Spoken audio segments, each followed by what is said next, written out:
So hello dear students, हम पढ़ रहे थे क्लास 9 से Russian revolution, socialism in Europe and Russian revolution. हम पहुंच गए थे रशियन रेवोल्यूशन तक, जिसमें प्रीवियसली हमने जब डिस्कशन किया कुछ टॉपिक्स पर, तो हमने फेब्रुअरी रेवोल्यूशन को कंप्लीट कर लिया और अक्टूबर रेवोल्यूशन को लास्ट लेक्चर में कंप्लीट किया। अब इसके बाद सिचुएशन क्या आती है, हमने उसको जानना स्टार्ट किया था, जिसका टॉपिक का नाम हमने रखा था consequences of the revolution. Which revolution? October revolution. या आप ये भी कह सकते हो कि 1917 में हुई फेब्रुअरी एंड अक्टूबर रेवोल्यूशन के कारण रशिया के अंदर क्या कॉन्सिक्वेंसेज हमें देखने को मिले, उन चीजों के ऊपर हमने बात करना शुरू किया। जिसमें सबसे पहले हमने जो फर्स्ट पॉइंट देखा that was what was the impact over the Russia, जिसके अंदर फर्स्ट वॉज सिविल वॉर। मतलब ऐसे समझो कॉन्सिक्वेंसेज हैं टोटल 3, और उस थर्ड वाले कॉन्सिक्वेंसेज का जो फर्स्ट पॉइंट था वो था इंपैक्ट ऑन रशिया। उसके अंदर टोटल करीबन 7 different type of consequences Russia के अंदर जो इंपैक्ट पड़ा उसको हमने देखा, और उसमें सबसे पहला था सिविल वॉर। होपफुली समझ में आ गया होगा। टोटल 3 मेजर पॉइंट्स, उन तीन में मतलब पहला वाला जो था वो सिविल वॉर था। आ जाइए नेक्स्ट पर। सिविल वॉर क्या था मैं ऑलरेडी आपको बता चुका हूं। अब इंपैक्ट ऑन रशिया के अंदर जो सेकंड पॉइंट है, मतलब इन रेवोल्यूशन से क्या हुआ, उसका जो मेजर पॉइंट यहां हमें देखने को मिल रहा है that is end of autocratic rule. ठीक है, देखो क्या हुआ समझो। रशियन रेवोल्यूशन हुआ तो यहां पर जो जार निकोलस सेकंड था, जार निकोलस सेकंड को पहले तो वार्न किया गया कि तुम यहां से हट जाओ, और उसके बाद में जब उसको हटा दिया गया, उसके बावजूद भी बोल्शेविक्स जब यहां रूल कर रहे थे, प्रोविजनल गवर्नमेंट जब यहां थी, उसके साथ में अगर आपको याद आ रहा हो तो मैंने कल ही आपको बताया है, देखो यहां पे व्हाइट कम्युनिटी स्टिल एग्जिस्ट। ये जो व्हाइट्स हैं दे आर प्रोजारिस्ट। प्रोजारिस्ट मतलब जार के सपोर्टर। सो यहां पर जब कुछ ऐसा हुआ तो लोग ऑब्वियसली इस बात में कहीं ना कहीं तो इन्फ्लुएंस रहेंगे ही कि हमारा राजा है तो उसको वापस लाया जाए। तो इस चीज के कारण से जब रेवोल्यूशन हुआ तो रेवोल्यूशन के बाद ये जो ऑटोक्रेटिक मोनार्की थी, ऑटोक्रेटिक मोनार्की का मतलब है ऐसे राजा जिसके ऊपर किसी का भी कंट्रोल नहीं है, निरंकुश जो राजा थे रशिया के अंदर, उसका एंड हो गया। जार निकोलस सेकंड को मार दिया गया, उसकी वाइफ को मार दिया गया, और यहां पे जो रोमनोव डायनेस्टी है जहां से जिससे ये बिलोंग करते थे, जो लगभग 300 सालों से लगभग रशिया पे रूल कर रही थी, उसका एंड हो गया। लगभग 3 सेंचुरीज से जो यहां पे डायनेस्टी रोमनोव डायनेस्टी रूल कर रही है उसका एंड हो गया। What was this? This was the impact on Russia of this revolution. Russian revolution के अंदर मैंने फिर बोला तुम्हें, फेब्रुअरी रेवोल्यूशन याद कर लो, अक्टूबर रेवोल्यूशन याद कर लो, उसका जो इंपैक्ट देखने को मिला है वो इंपैक्ट पहला रशिया पे क्या पड़ा, तो रशिया के ऊपर बात कर रहे हैं अपन। तो रशिया में सबसे पहली चीज तो वही कि लोग आपस में लड़ने लग गए, सिविल वॉर, और दूसरा यहां पर जो राजा था, ऑटोक्रेटिक जो था राजा, उसको मार दिया गया उसकी वाइफ के साथ में। नेक्स्ट आ जाता है कि भाई यहां पे जब मोनार्की नहीं तो क्या, तो यहां पर एक गवर्नमेंट एस्टेब्लिश की गई जो कि थी socialist government. The most important result of this revolution was to establish a socialist government in Russia. All the means of production were nationalized. मतलब हर एक चीज नेशन के सिस्टमैटिक फॉर्म में या नेशन के बिहाफ पे होने लगी। None of the person was there जो कि अपने हिसाब से काम करता हो या अपने प्रॉफिट के लिए काम कर रहा हो। यहाँ पे सारी की सारी अश्योरिटी, सारी की सारी चीज़ें किसको दे दी गई? मतलब जो सोशलिस्ट गवर्नमेंट थी वो अपने अंडर में लेकर आती है, और उसका मेन इंटेंशन केवल देश को सोशलाइज करना है, डेवलप्ड करना है, ना कि पैसा कमाना। जबकि जो राजा था वो यही चाह रहा था कि उसका बेनिफिट होना चाहिए, बाकी तो गए सब जहां पर भी जाना है। चलो ठीक है। फोर्थ पॉइंट में अगर देखें अपन कि रशिया ने अपने आप को वॉर से विड्रॉल कर लिया। अप्रैल थीसिस जब हम पढ़ रहे थे, या लेनिन के हम जब थॉट पढ़ रहे थे बोल्शेविक्स वाले, तो उन्होंने कहा था कि भाई वॉर को तो बंद कर दो क्योंकि उससे बहुत नुकसान हो रहा है, यहाँ के जो सिविलियंस हैं उनका भी, और जो लोग अननेसेसरी उसमें ड्रैग किए जा रहे हैं उनका भी। तो यहां पर जब रशियन रेवोल्यूशन हुआ तो उसका एक इंपैक्ट ये भी पड़ा कि जो भी लोग थे जो भी वॉर में इंगेज थे। अब ये वॉर कौन सी है? World war one. तो वर्ल्ड वॉर वन में जो भी लोग इंगेज थे उन सभी के साथ में एक जो सबसे इंपॉर्टेंट चीज थी, वो चाह रहे थे कि जो वॉर हो रही है इसको रशिया उसमें से अपने आप को विड्रॉल कर ले।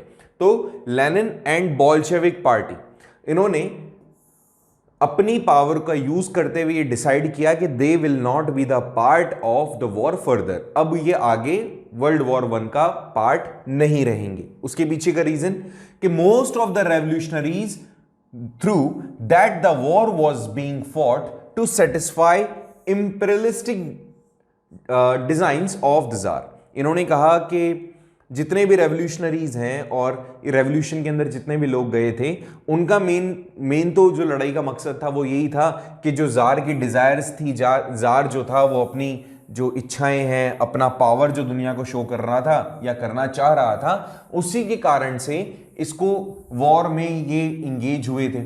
जबकि अब तो जार है ही नहीं, तो अब हमें जरूरत ही नहीं है, क्योंकि दोबारा सुनो, जार अपनी ये जो नीड्स है या अपना ये जो इंपेरियलिस्टिक पावर है जो दिखाना चाह रहा है, उसको शो करने के लिए उसने इंगेज किया था, उधार लेके लड़ रहा था। लेकिन अब ये जो रेवोल्यूशनरी हैं ये बोल रहे हैं कि भैया अब हम नहीं लड़ना चाहते, we don't want to fight, because अब हमें क्या करना है, सोसाइटी के अंदर सोशलिज्म को लेकर आना है। नेक्स्ट है, रशिया को लगभग फाइनेंशियली और सोशली बहुत बड़ा नुकसान हुआ। लगभग 6 लाख सोल्जर्स मारे गए। अब सोचो उस टाइम पर जब रशिया की कंडीशंस खराब है, जबरदस्ती लोगों को आपने वॉर में इंगेज किया। आपको पता होगा फोर्स लेबर में भी ये इंगेज थे, साथ ही साथ विदाउट एनी कंसेंट या विदाउट एनी डिजायर लोगों को जबरदस्ती ड्रैग किया जाता था, फोर्सली इंक्लूड किया जाता था आर्मीज में। तो ऐसे में रशिया को जब लड़ाई का सामना करना पड़ा तो लगभग 6 लाख सोल्जर्स इनके मारे गए। The new government wanted economical development and modernization of the country। जो नई एक गवर्नमेंट थी, इस गवर्नमेंट का मेन इंटेंशन था कि they want कि यहाँ पर जो भी लोग हैं, all the people must be engaged in economical development and social development। ऐसे में हुआ क्या, इनको इससे नुकसान हो रहा था वॉर से। अगर वॉर में एंगेज रहेंगे तो इकोनॉमिकल डेवलपमेंट होगा ही नहीं, पैसा इनका जाता जाएगा अपने आप को डिफेंड करने में या अटैक करने में। ऐसे में ये लोग चाह रहे थे इकोनॉमिकल डेवलपमेंट और सभी का हो, मॉडर्नाइजेशन चाह रहे थे अपनी कंट्री को चाह रहे थे कि नए आयाम पर पहुंचाएं। That is why the people, Lenin and Bolshevik जो पार्टी थी जो जीत गई थी आगे चल करके, दे वांटेड कि अपने आप को डेवलप किया जाए। So it was not possible for them to spend money on the war, that is why उन्होंने अपने आप को विड्रॉल कर लिया।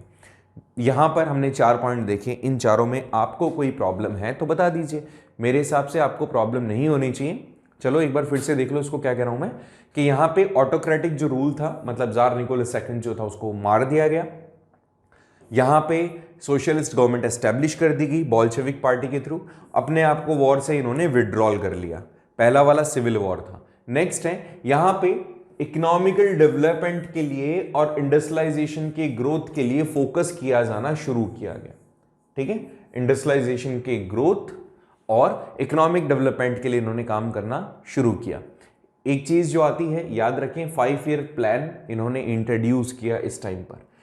तो जब नए गवर्नमेंट ने एस्टेब्लिश किया अपने आप को और जो पूरी तरीके से सोशलिज्म पर बेस्ड था, तो इन्होंने एक नया इकोनॉमिक पॉलिसी अडॉप्ट किया इन द ईयर 1921 और इसके अंदर इन्होंने 5 ईयर प्लान को इंट्रोड्यूस किया।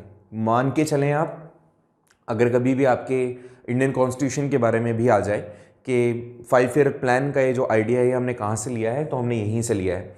इन्होंने भी 1921 के अंदर 5 ईयर प्लान इंट्रोड्यूस किया। जैसे हर 5 साल में कोई भी प्लान जो बनता है वो शॉर्ट टाइम पीरियड के लिए बन तो सकता है, लेकिन वो सक्सेसफुल है कि नहीं आप जज नहीं कर पाओगे।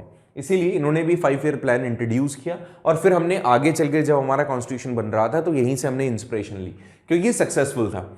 यहां पर जो भी चीजें थी, इंडस्ट्रियल ग्रोथ है, एग्रीकल्चर ग्रोथ है, या फिर इकोनॉमिकल, सिंपल फॉर्म में कहूं तो इकोनॉमिकल डेवलपमेंट की जब बात की जा रही है, तो इन्होंने उसको पूरे को एक प्लानिंग बनाया जिसको हमने न्यू इकोनॉमिक पॉलिसी कहा, उसको रीस्ट्रक्चर करने की कोशिश की और अल्टीमेटली इन्होंने अपनी इंडस्ट्रीज को, अपने एग्रीकल्चर को और जो भी इनके सामने बैरियर्स बन रहे थे उन सभी को, जैसे पॉवर्टी है या फिर वो जो सोसाइटी के अंदर जो मिसऑर्डर था, उनको बैलेंस करने के लिए इन सब ने इकोनॉमिक पॉलिसी का रिफॉर्मेशन किया and that was a successful step.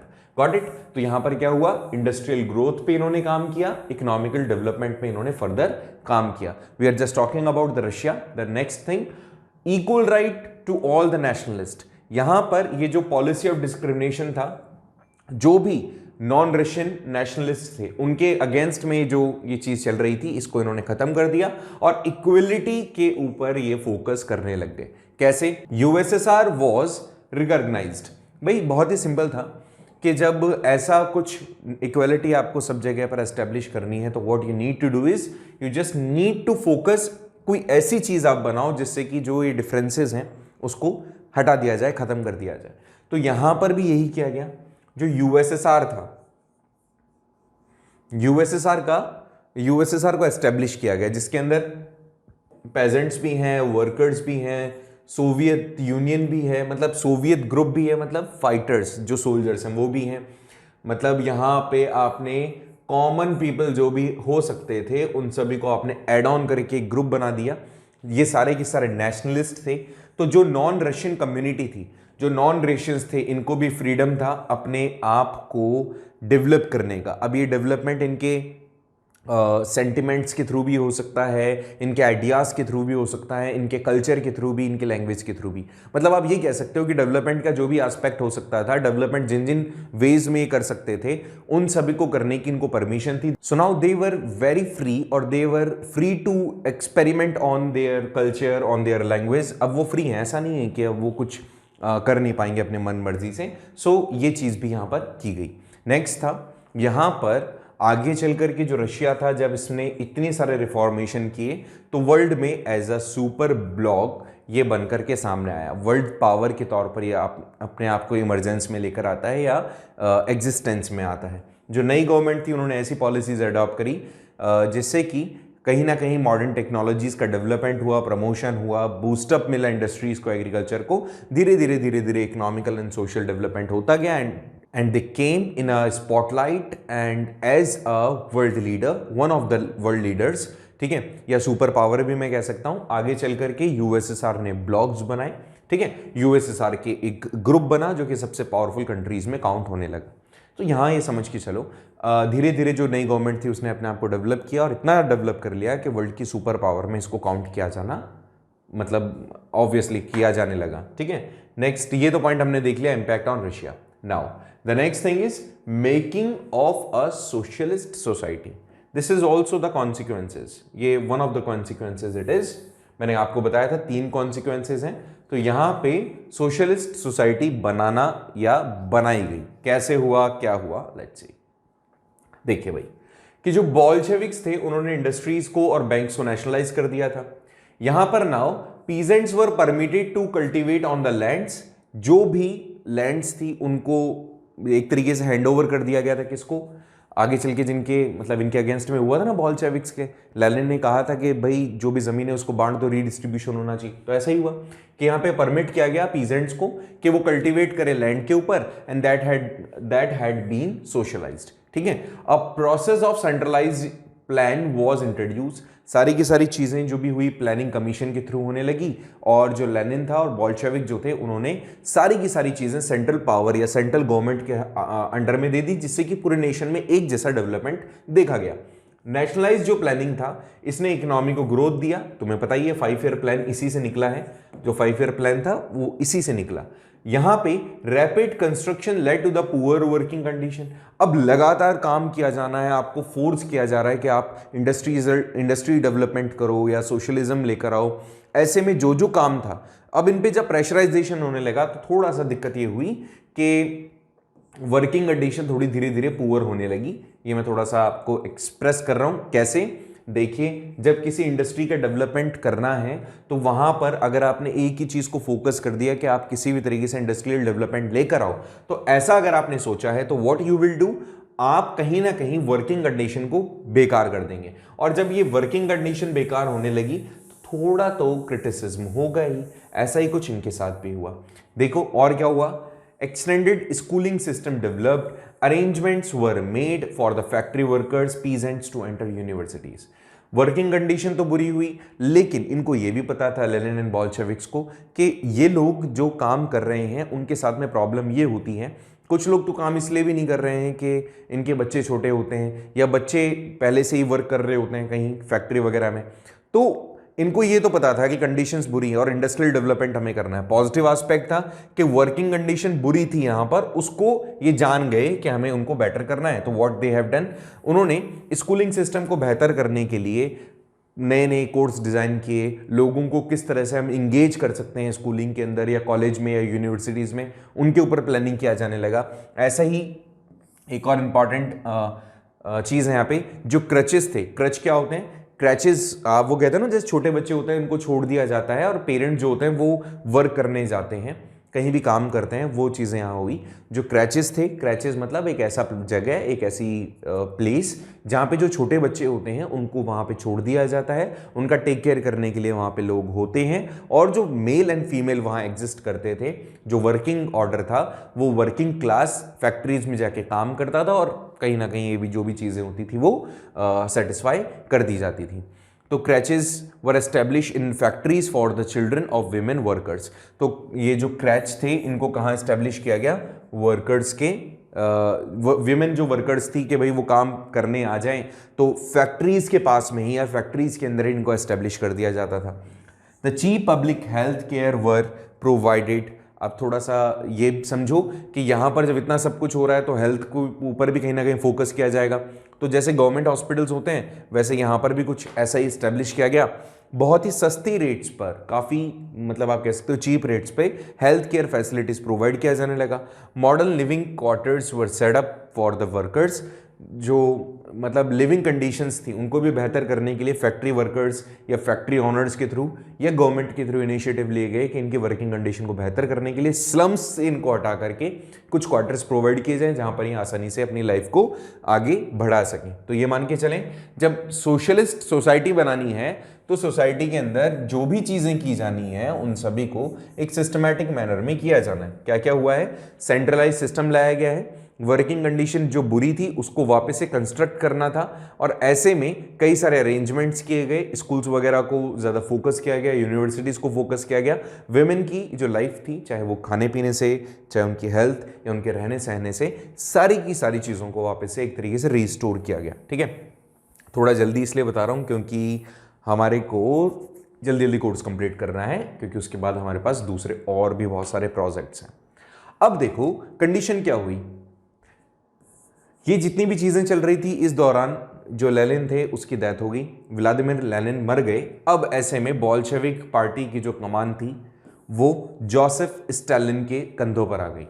Lenin के मरने के बाद बोल्शेविक जो पार्टी थी, या मैं यूं कहूं जो भी गवर्नमेंट अब रशिया में काम कर रही थी, उसकी कमान किसके हाथ में आ जाती है? जोसेफ स्टालिन के हाथ में।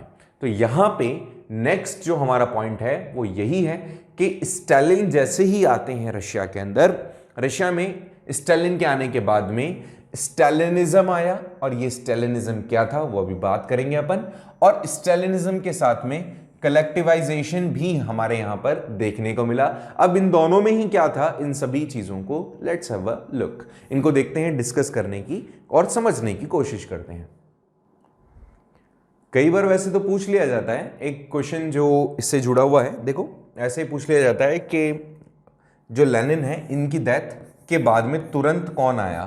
तो 21 जनवरी 1924 ये काम अपना करते करते जब इनकी डेथ हुई तो स्टालिन जो है, इन्होंने इसकी जब कमान संभाली तो उनके काम करने का तरीका जो था थोड़ा अलग था, उसी को स्टालिनिज्म भी कहा गया। स्टालिनिज्म और स्टालिन का क्या आइडियोलॉजी था उसको हम एक बार देख लेते हैं। तो देखो, it was the time of 1927 to 28 जब सोवियत रशिया, मतलब जो यूएसएसआर है, अब तक यूएसएसआर जो है एग्जिस्टेंस में आ गया है, तो ऐसे में जो टाउन है सोवियत रशिया के, यहां पे ग्रेन्स की प्रॉब्लम आ गई। मतलब वहां पे कई कंडीशंस ऐसी आई जैसे फेमाइन वगैरह, तो उसके कारण से वहां पे ग्रेन्स का जो ग्रो होना था या जितना उनका नीड था उतनी ग्रेन्स की सप्लाई नहीं हुई, ग्रेन्स वहां नहीं है। अब इस दौरान क्या हुआ, जो स्टालिन है, स्टालिन को लगा मतलब now he was the head of that party, which party, Bolshevik. आगे चल के उनको लगा ऐसा कि यहां पर ये जो ग्रेन्स हैं ये हो सकता है किसी ना किसी इंटेंशन के साथ में सप्लाई नहीं किए जा रहे हो। ऐसे में इन्होंने बहुत ही ज्यादा इमरजेंसी मेजर्स अडॉप्ट कर लिए, क्योंकि इनको लग रहा था, ही बिलीव्ड कि जो रिच पर्सन है या जो ट्रेडर्स हैं कंट्री साइड में, वो इनको स्टॉक करके रखना चाह रहे हैं, किनको, ग्रेन्स को, जिसके कारण से हमारे यहां पे जो ग्रेन्स की सप्लाई है वो कम हो गई है, और उनका इंटेंशन है कि जब ग्रेन्स की डिमांड बहुत ज्यादा बढ़ जाएगी तब हम ऐसा मतलब उसको रिलीज करेंगे। वही black marketing.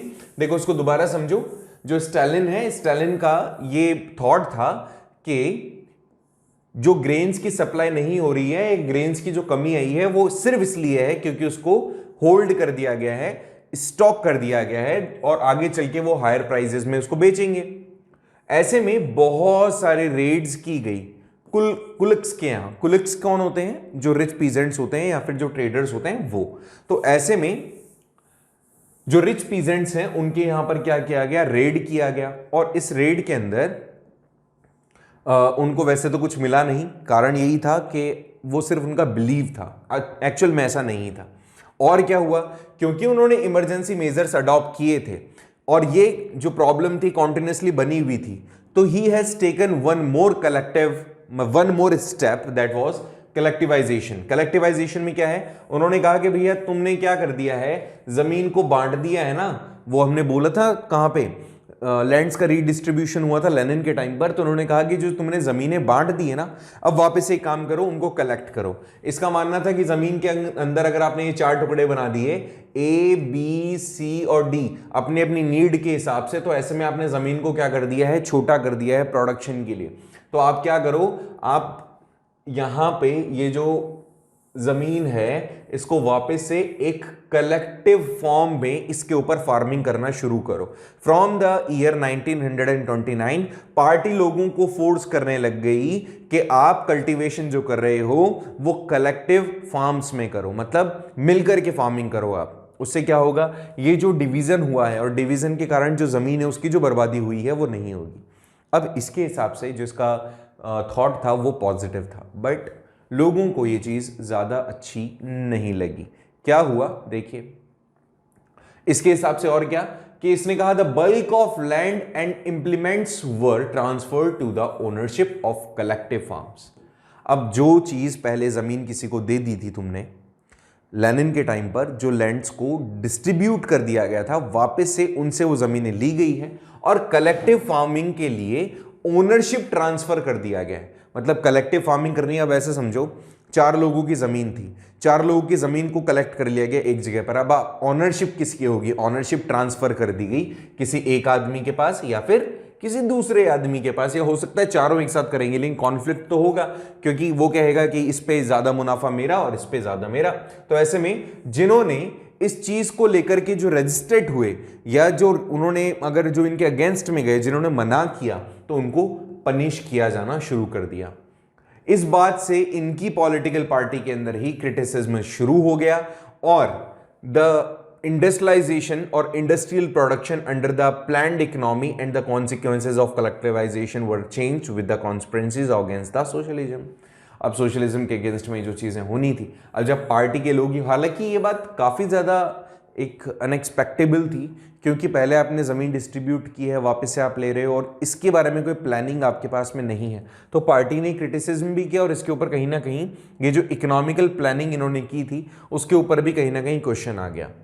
A large number were forced to make false confessions under the torture and were executed. Several among them were talented professionals. इन्होंने कहा कि आगे चल कर के जो भी इनको बताता था, जो भी इनको इनकी प्रॉब्लम्स या इनके थ्रू लिए गए स्टेप्स के ऊपर क्वेश्चन मार्क करता था, उनको टॉर्चर किया जाता था, पनिशमेंट दिया जाता था। अल्टीमेटली इस तरह का कंडीशन इनके यहाँ हुआ।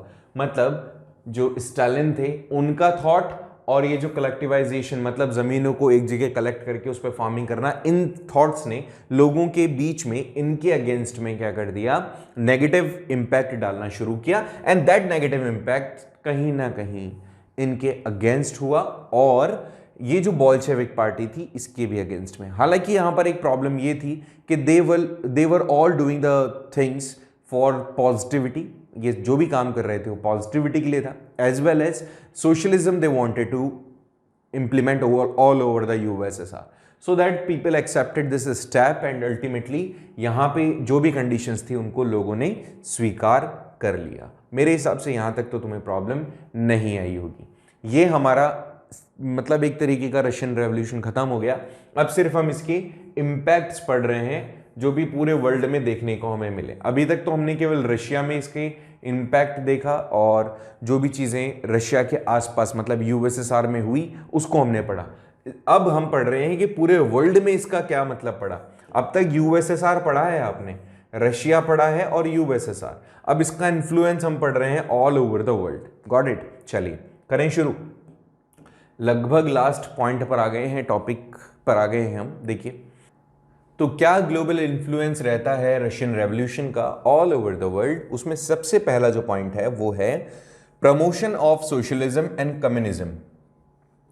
तो देखिए यहाँ पे सोशलिज्म का ऑब्वियसली हर जगह पर प्रमोशन हुआ। अगर आप इसका फर्स्ट लेक्चर हमारा देखेंगे तो आपको पता होगा कि सोशलिज्म जो था या जो कम्युनिज्म था उसका इम्पैक्ट पॉजिटिव था हर जगह पर। तो जब ऐसा कुछ होने लगा तो लोग इसके लिए कहीं ना कहीं अट्रैक्ट हुए और अल्टीमेटली हर जगह पर सोशल जो ऑर्डर था, जो सोशल ऑर्डर है उसको एक कलेक्टिव और एक इक्वल फॉर्म में लोगों के साथ में बैलेंस पावर शेयरिंग के फॉर्म में उन्होंने अडॉप्ट करना शुरू किया। रशियन रेवोल्यूशन ने हमेशा इसी चीज़ के ऊपर फोकस किया कि सोशलिज्म हो, और ऐसे में जो कम्युनिस्ट पार्टीज थी या फिर जो भी चीज़ें जो सोशल ऑर्डर पे या सोशल ऑर्डर को करेक्ट करने या बैलेंस्ड करने के ऊपर वर्क कर रही थी, इस तरह की आइडियोलॉजी वाली बहुत सारी political parties all over the world existence में आने लगी, जिसमें से यहाँ पे पोलैंड, जर्मनी, चेकोस्लोवाकिया, बुल्गारिया और चाइना, इस तरह की कंट्रीज, मेजर बड़ी बड़ी कंट्रीज के अंदर भी इस तरह की आइडियोलॉजी वाली पॉलिटिकल पार्टीज का influence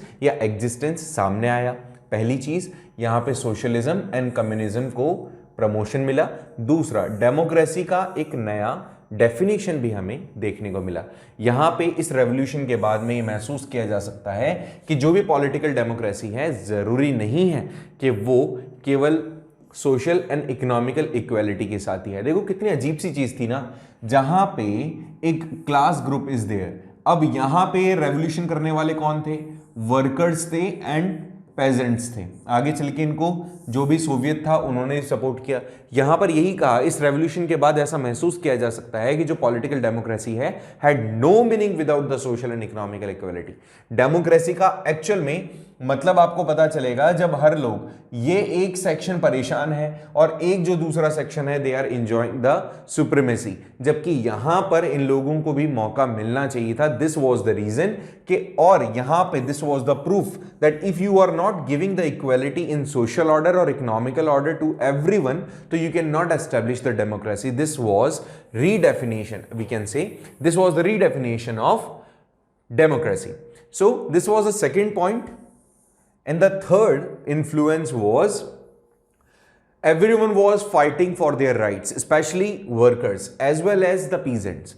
So here the third consequences, or we can say the third result we have found, that everyone was thinking about the rights, especially in the working class.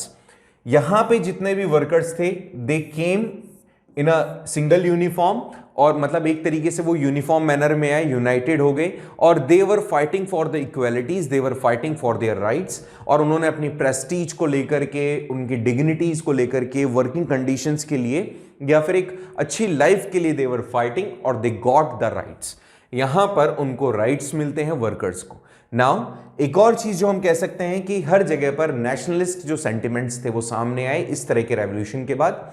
इसके पहले अगर मैं आपको बात करूं, चाहे फ्रेंच रेवोल्यूशन हो, अमेरिकन रेवोल्यूशन हो, ये जो रशियन रेवोल्यूशन हो, रशियन रेवोल्यूशन का जो इम्पैक्ट था उसने कहीं ना कहीं, जो आपको बाल्कन्स के बारे में पता होगा या इंडिया के बारे में पता होगा, इसके आसपास बाल्कन रीजन क्या था तुम्हें पता होगा। आपने नहीं पढ़ा है, 10th क्लास में जब आप जाएंगे तो you will came to know, जब यूरोप के अंदर एक ऐसा रीजन जो इन्फ्लुएंस में था किसी और दूसरी डायनेस्टी के, उसके बाद में उन्होंने अपने आप को फ्री करवाने की कोशिश की थी। ये वही टाइम है जब रशिया में रेवोल्यूशन हो रहा है, और ये वो वही टाइम था जब यूरोप के दूसरे कंट्रीज अपने आप को फ्री करवाना चाह रहे थे। तो ऐसे में ये जो दौर है, मतलब 1914 से लेकर 1920, 21 और इसके आसपास का ये जो टाइम था, इस दौरान बहुत सारी कंट्रीज फ्री हुई। क्या मैं यूं कहूं कि 20th century was, or the first half of 20th century was given so many opportunities to the developing countries to make themselves free from the external invasions और external bodies, जो भी उनके पार्ट नहीं है उनसे फ्री होने के लिए they have given the opportunities। तो ये जो आइडियाज है, नेशनलिस्ट जो आइडियाज हैं, ये आए इस तरह की रेवोल्यूशन से। चाहे वो एशियन कंट्रीज की बात करें, चाहे वो अफ्रीकन कंट्रीज की बात करें, इंक्लूडिंग इंडिया। तो एशियन कंट्रीज में और अफ्रीकन कंट्रीज में लोगों ने या कंट्रीज ने फ्रीडम के लिए स्ट्रगल शुरू किया just due to such kind of revolution, और उसी से नेशनलिस्ट जो सेंटिमेंट्स थे वो इमर्ज हुए हर एक जगह पर। साथ ही साथ एनकरेज किया गया। देखिए यहां पर एक चीज है, कैपिटलिस्ट आप जानते हो और वर्कर्स ये भी तुम जानते हो।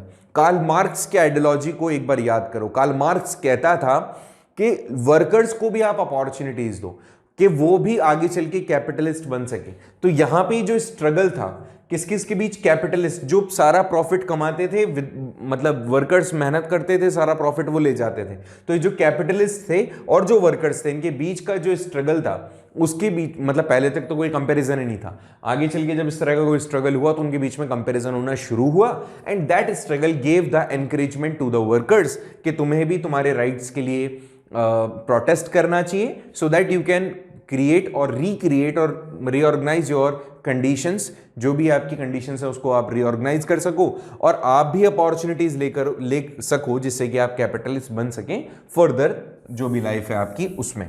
सो इन्होंने कहा कि जो कैपिटलिज्म है, उनकी जो आइडियोलॉजीज हैं, उसके अगेंस्ट में स्ट्रगल हो, इस तरह का एक एनकरेजमेंट इन्होंने दिया इस तरह की स्ट्रगल ने या इस तरह के रेवोल्यूशन ने। साथ ही साथ division of the world and cold war. यहां पर जब फर्स्ट वर्ल्ड वॉर हुआ, यूएसएसआर जो सामने आया, यूएसएसआर ने क्या किया, वर्ल्ड को एक तरीके से 2 सुपर ब्लॉक्स में डिवाइड कर दिया।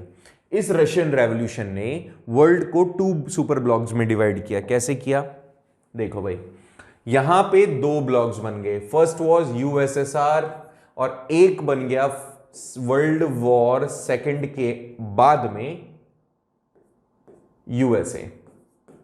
मतलब यूएसए तो ऑलरेडी था और अब यूएसएसआर भी फ्रंट में आ गया था। इसके अंदर भी बहुत सारे लोग थे और इसके अंदर भी बहुत सारे कंट्रीज थे। मतलब ये 2 सुपर ब्लॉक्स बन गए। यहां पर लिखा हुआ है 2 ब्लॉक्स। तो ये जो 2 ब्लॉक्स हैं, इसके अंदर तो आइडियोलॉजी रखने वाले थे सोशलिज्म की और इसमें आइडियोलॉजी रखने वाले थे कैपिटलिज्म की। मतलब अगर मैं वर्ल्ड मैप को दिखाऊं तो वर्ल्ड मैप में 2 आप यूरोप से टुकड़े कर दीजिएगा। चलिए मैं आपको वर्ल्ड मैप दिखाता हूं, रुकिए। यहां पर आपको एक मैप दिख रहा होगा, है ना। इस मैप के अंदर देखिए, सबसे पहले अगर आप गौर करेंगे तो ये वाला जो हिस्सा है, एक सेकंड बेटा, तो देखो ये वाला जो हिस्सा है, दिस इज यूएसए और इसकी सपोर्टिंग कंट्रीज। ये आ गया हमारा एक ग्रुप और। मतलब ये कैपिटलिस्ट आइडियोलॉजी वाले हैं। दूसरे कौन है, ये दूसरे हैं यूएसएसआर वाले जो सोशलिस्ट आइडियोलॉजी वाले हैं। और ये जो रेड कलर में आपको थर्ड वर्ल्ड दिख रहा है, ये थे किसी के साथ में नहीं, क्योंकि अफ्रीका और एशिया की ये वो कंट्रीज हैं जो अभी तक कहीं भी एग्जिस्टेंस में नहीं आई थी। ठीक है, मतलब जो अपने आप को अब तक डेवलप नहीं कर पाई थी और वो अपनी फ्रीडम के लिए अपने आप को डेवलप करने के लिए स्ट्रगल कर रही थी। यहां पर ये समझो, दोबारा मैंने क्या कहा, 2 blocks, one was USA and second was USSR and rest of the वो कंट्रीज, जिसमें इंक्लूड करें हम एशिया को और अफ्रीकन कंट्रीज को, तो वो किसी के भी साथ में नहीं थी, जिनको आगे चल के नाम के तौर पर रखा गया नॉन अलाइंड मूवमेंट के थ्रू, जिन्होंने अपने आप को अलग रखा और बोल दिया भैया हम तो तुम्हारे दोनों ही जहान से हम अलग हैं। ये 2 जो जहान है, एक यूएसए और एक ये यूएसआर, उनसे हम कहीं भी ताल्लुक नहीं करते। तो वर्ल्ड की मैक्सिमम कंट्रीज अपने आप को कहीं ना कहीं एक ब्लॉक के अंदर पाती है, या तो इस ब्लॉक के अंदर जो कैपिटलिस्ट आइडियोलॉजी वाला था और या तो इस ब्लॉक के अंदर जो सोशलिस्ट आइडियोलॉजी वाला था। इन दोनों के बीच में राइवलरीज हो जाती हैं सेकेंड वर्ल्ड वॉर के बाद में, जिसको आपने कोल्ड वॉर पढ़ा। यहां लिखा है आगे चलकर के कोल्ड वॉर का हिस्सा हुए, ठीक है। तो आगे चलकर के आप तुम जानते ही हो रशियन रेवोल्यूशन जो है उसने एक बहुत ही बड़ा एक रिमार्केबल इंपैक्ट छोड़ा पूरी वर्ल्ड हिस्ट्री पर, और कहीं ना कहीं यही रीज़न है कि आप क्लास 9th में इसको पढ़ रहे हो, और क्लास 10th में जब आप इसको थोड़ा सा और डिटेल में जानेंगे, और 12th क्लास 11th क्लास में अगर आप पॉलिटिकल साइंस पढ़ने के थोड़े इच्छुक होंगे, तो जब आप इसको जानोगे तो आपको पता चलेगा कि कहीं ना कहीं रशियन रेवोल्यूशन का पॉजिटिव इंपैक्ट था पूरे वर्ल्ड में। Okay, so this was all about the chapter and Russian revolution, जो कंप्लीट कर लिया हमने। इसके कुछ MCQs हैं जो हम नेक्स्ट लेक्चर में देखेंगे। आपको बता देना है अब कौन सा और लेक्चर आप पढ़ना चाहते हैं, कौन सा नया चैप्टर पढ़ना चाहते हैं। अच्छे से तैयारी करो। आपका हालांकि ये फर्स्ट टर्म का नहीं है, सेकंड टर्म का है। सेकंड टर्म एग्जामिनेशन में MCQs के साथ साथ सब्जेक्टिव भी आएंगे, तो जैसे ही हमारा कोर्स हो जाता है कुछ सब्जेक्टिव क्वेश्चंस के ऊपर भी हम बात करेंगे। मिलते हैं नेक्स्ट लेक्चर में, तब तक कमेंट में आपको बताना है कौन सा नया चैप्टर हम पढ़ें, और उसके साथ ही अगर कोई प्रॉब्लम भी आ रही है आपको किसी भी चैप्टर के अंदर, तो आप डायरेक्टली हमसे कांटेक्ट कर सकते हैं। Thank you so much for joining the class. मिलते हैं नेक्स्ट लेक्चर में।